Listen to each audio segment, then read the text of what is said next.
Hello friends, how are you.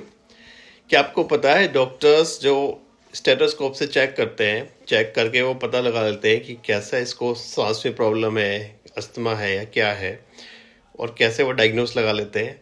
देखते हैं कैसी कैसी इसमें आवाज़ फील होती है, कैसी कैसी साउंड आती है, जिसकी वजह से पता चलता है कि इसको क्या प्रॉब्लम है।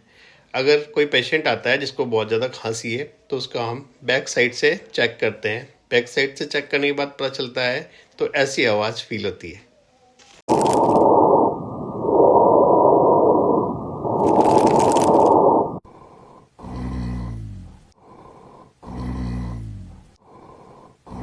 इसे कहते हैं क्रैकलिंग या रैम्बलिंग साउंड।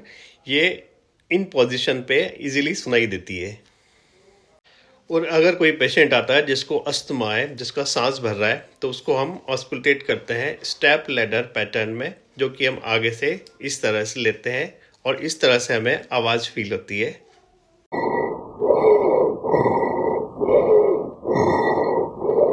और as well as back side भी वैसे ही ऑस्कुलटेट करेंगे।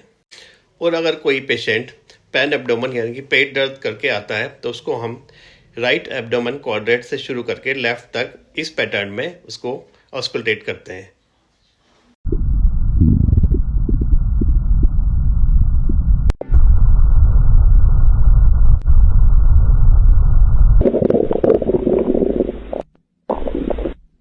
एंड लास्ट इम्पोर्टेंट, अगर किसी को चेस्ट से रिलेटेड, हार्ट से रिलेटेड प्रॉब्लम है तो उसको हम चेस्ट में जेड पैटर्न में ऑस्कुलटेट करते हैं और इस तरह से हमें आवाज़ आती है।